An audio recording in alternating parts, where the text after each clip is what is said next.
Hello everyone, and welcome back to the Bears. Today, before we get into this video, I want to clarify some things from my Danny Masterson video, as well as some other announcements.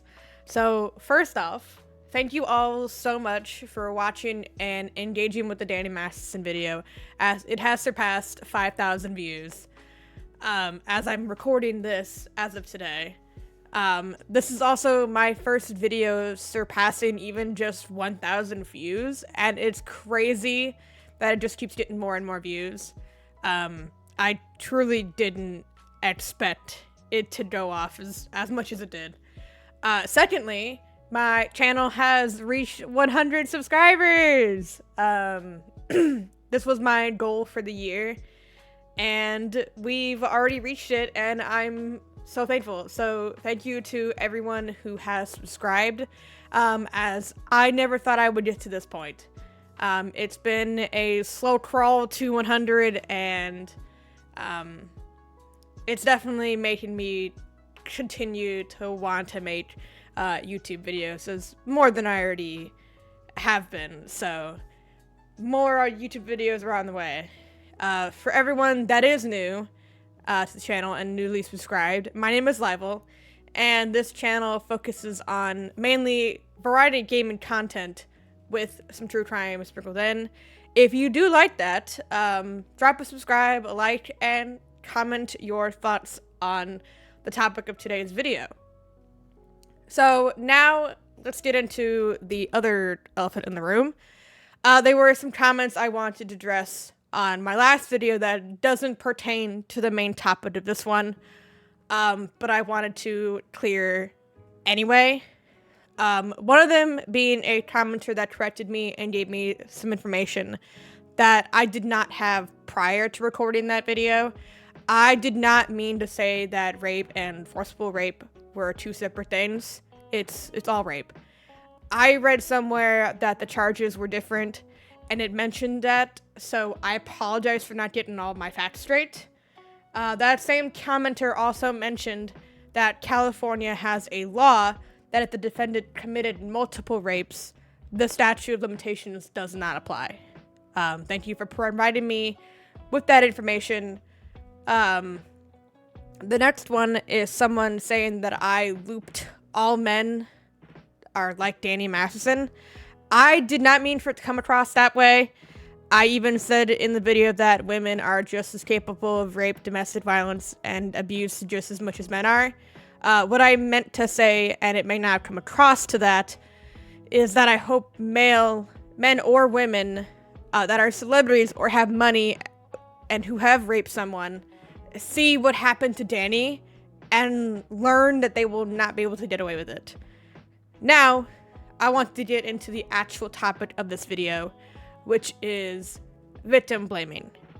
There were some comments in my last video which prompted me to make this one. There were so many comments of victim blaming. Comments that were like, this was 20 years ago, why wait? Or bitter women coming to ruin someone's life. And my personal favorite, I could be walking down the street and all of a sudden a woman said, I raped her. This is the reason men don't date. Like what?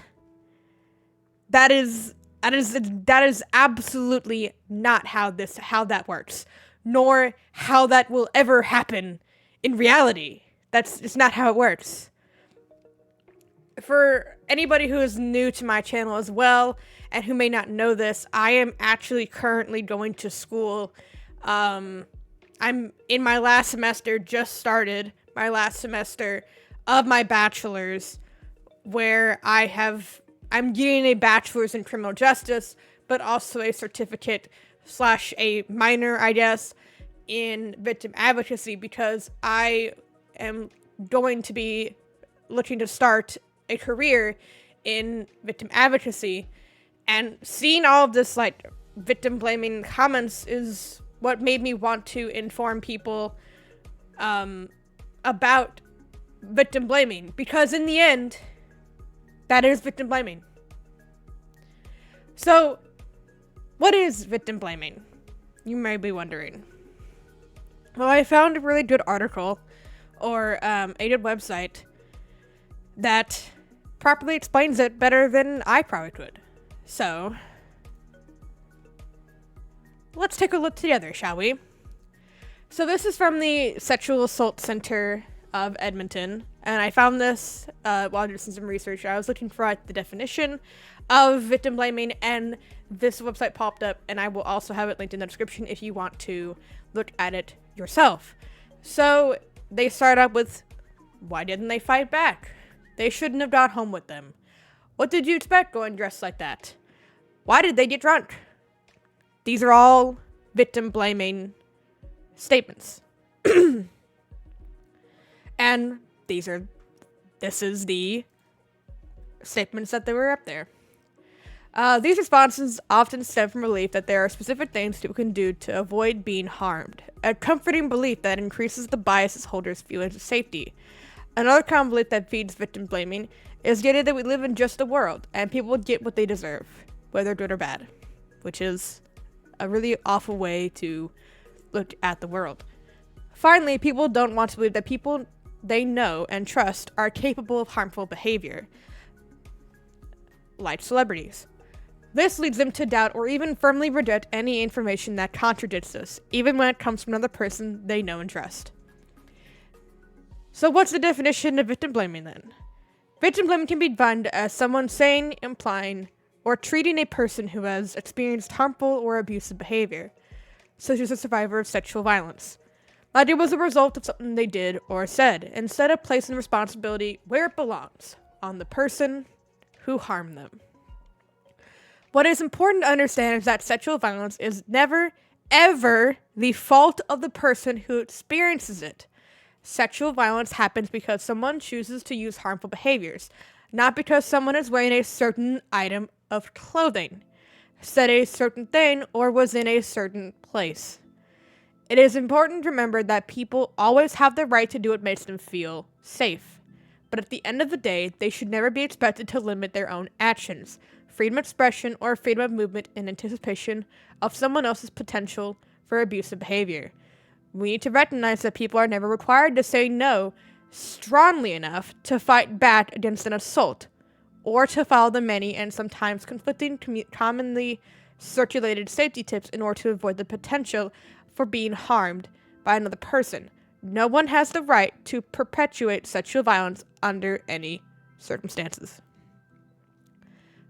So powerful, may I add, because it's true. I mean, you can't limit your life in fear of something of the unknown. You just can't live like that.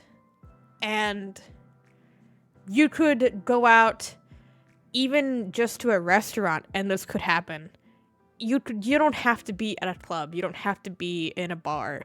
You don't have to be it could happen anywhere, and it can be a thing that happens anywhere, and people don't really understand that.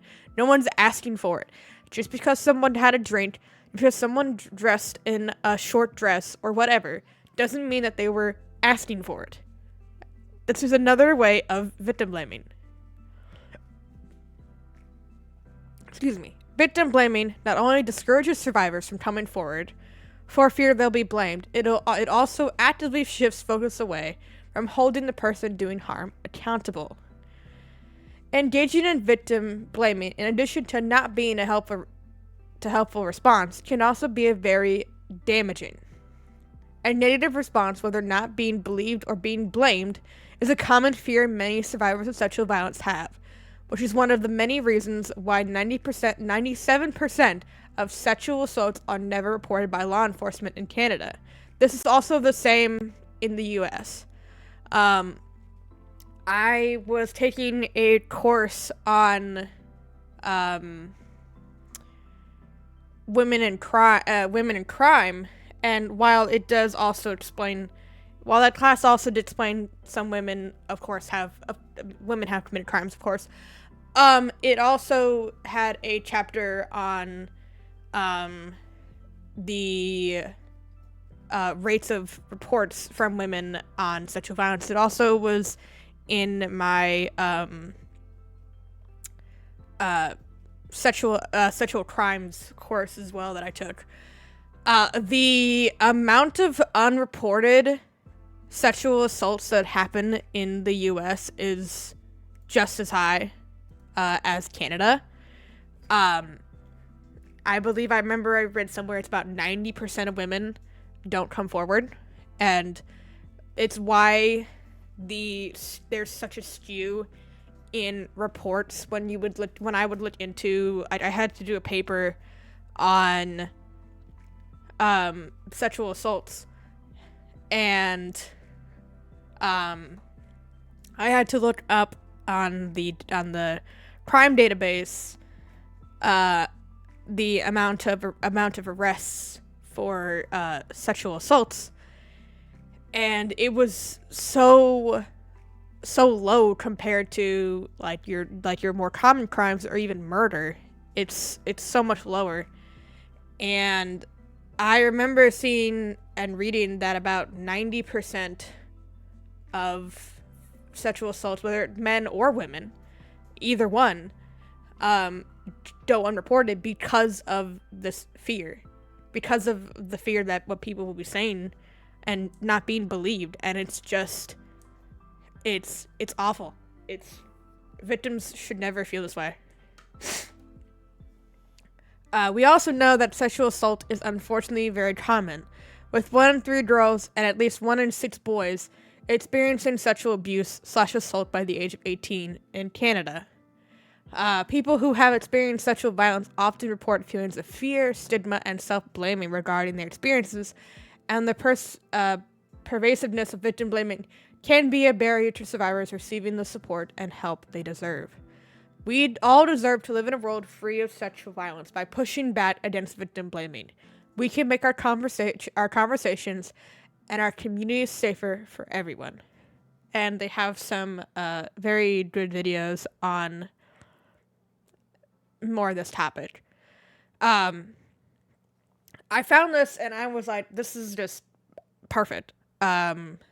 This explains it painstakingly true.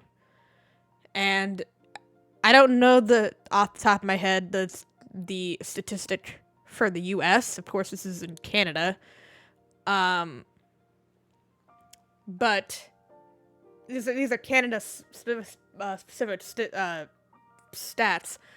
But I believe it's something similar to the U.S. as well, if not spot on. And just because this is from Canada doesn't mean that this doesn't apply to anywhere else in the world. I mean, the percentage of sexual assaults that are never reported is even close to this number in most other areas too. And it's awful. It's unfortunate. And seeing that in my comments for the Danny Masterson video,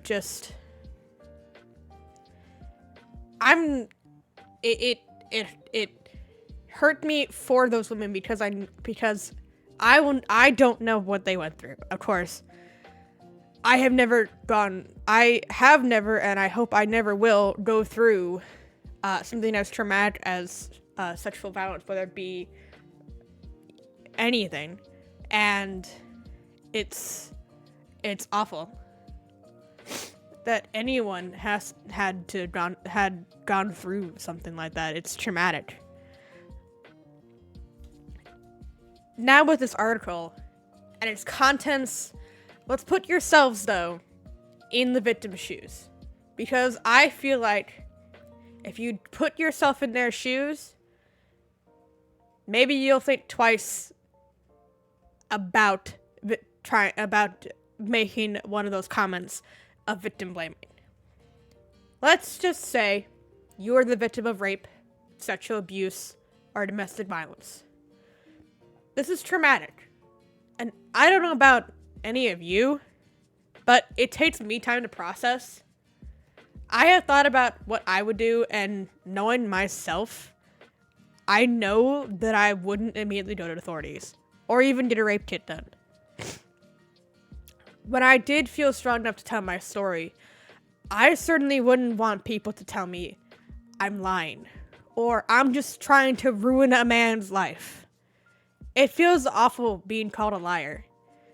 I don't even like it when people say I'm lying about things mundane, and I'm just not. What if this happened to someone you care about? How would you react if someone was calling your family member or a friend a liar?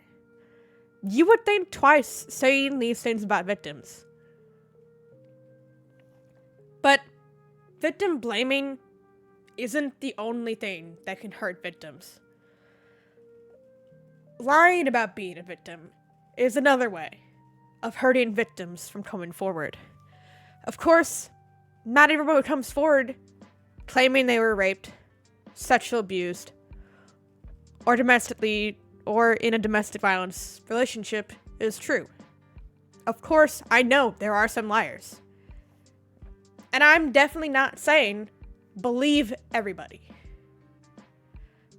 But let's talk about an example of one of these liars that happened just recently. The biggest liar that I can think of was Amber Heard. She claimed that she was the face of domestic violence, and in truth, she was the abuser. Going into that case last year, I truly thought she was too. I thought she was in a domestic violence situation. I truly did. But after watching the trial unfold and Johnny Depp's testimony, I realized the true victim was Johnny Depp. And here is the point that turned me. I had a jar of mineral spirits thrown in my nose. You can please tell people that it was a fair fight and see what the jury and judge think. Tell the world, Johnny. Tell them, Johnny Depp. Johnny Depp, man, I'm a victim too of domestic violence, and yes. It's a fair fight. And see how many people believe or side with you. And what did you say in response when Miss Heard said, tell the world, Johnny, tell them Johnny Depp, Johnny Depp, a man, I'm a victim too of domestic violence?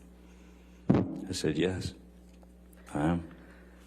I have nothing further, Your Honor. Not only is she victim blaming, but no victim would say that unless they were the abuser. I want to end this video on this note. I'm not saying believe all victims immediately. The point of this whole video is to see how a trial unfolds, to see how the person they are accusing responds even, and not immediately dismiss what they are saying. In the end, the truth will always come out. I will never tell people to believe victims all the time immediately.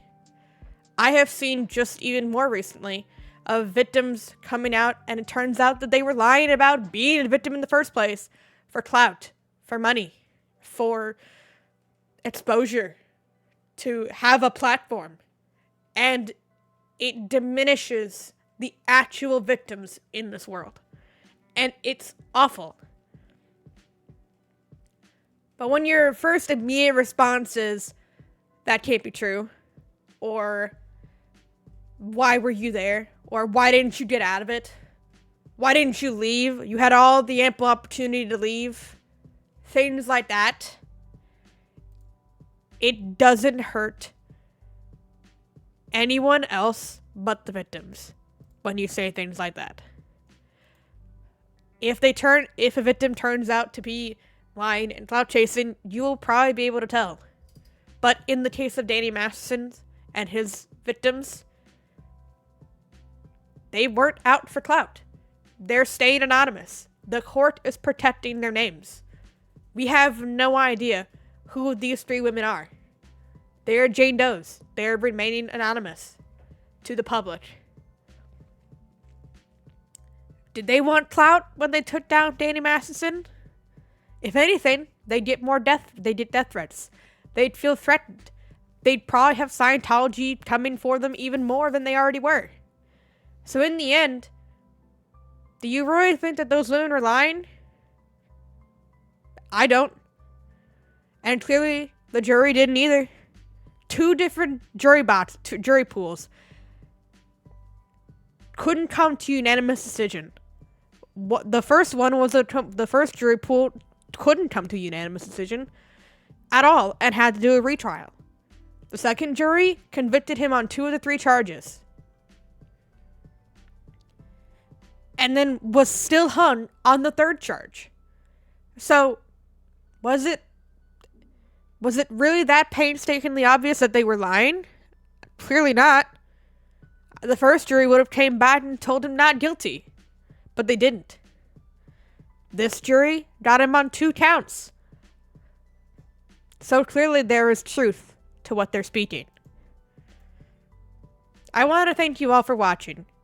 Please don't forget to leave a like, subscribe to the channel for more content, and leave a comment on this topic and maybe other cases that you want me to cover. My next true crime video, which will probably be posted sometime in September, I will be discussing Brendan Dassey from Netflix's documentary Making a Murderer. I believe he was wrongfully convicted, and I definitely want to discuss why. Until then, have a wonderful day, and I will see you all in the barracks again very soon.